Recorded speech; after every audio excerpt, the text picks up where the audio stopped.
Zionism is the belief that God's promise of the land, Eretz Israel, to his chosen people is still true.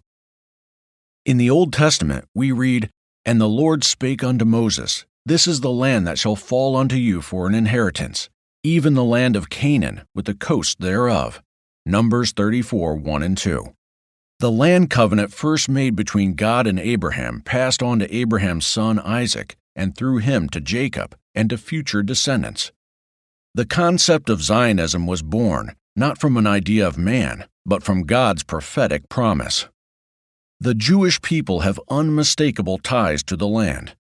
Despite the denials of anti-Zionists, historical and archaeological records prove without a doubt that the Jewish people have been in the land of Israel for thousands of years. A Hebrew University archaeologist discovered a Jerusalem city wall from the time of King Solomon, 10th century BC, and said the finding is the first time that a structure from that time has been found that may correlate with written descriptions of Solomon's building in Jerusalem. Artifacts found inside excavations around the city of David and within the Old City, the Temple Mount, and Solomon's stables date the Jewish presence in Jerusalem as far back as 1000 BC, during the time of King David. However, this rich history and heritage have not kept Zionism from becoming very controversial in our day.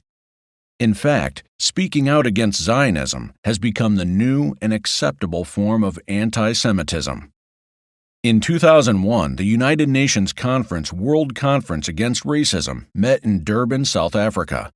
At the urging of Jew haters, they declared that Zionism, the idea that Jewish people deserve a home in their land of their fathers, was a form of racism. That's right. If you believe God's word, the United Nations thinks you are a racist.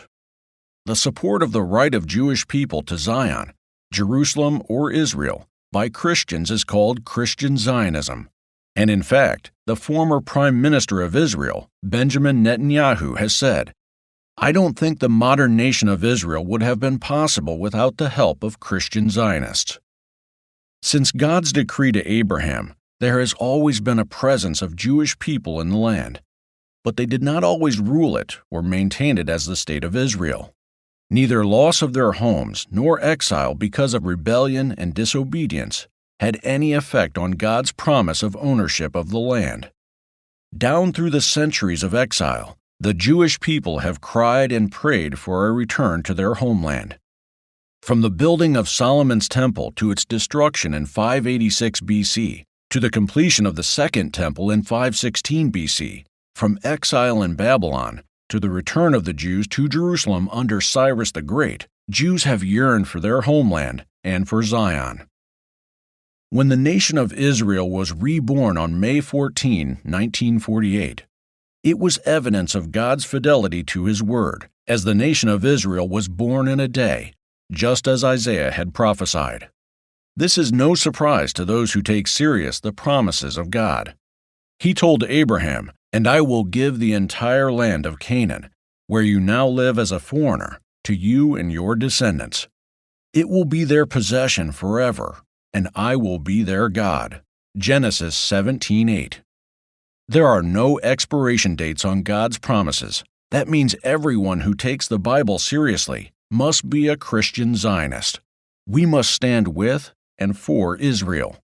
There is also no expiration date on God's promise of Genesis 12:3. "I will bless them that bless thee, and curse them that curse thee." When we support the nation of Israel and the Jewish people, we bring God's blessing on our families, our communities, our churches, and our country. Each of us must make a choice. Do we support Israel's right to exist and for the Jewish people to live in peace and safety? Are you a Zionist who will stand with and for Israel? If your answer is yes, please join the Jerusalem prayer team today for the latest news from the Middle East, prayer requests, and so much more.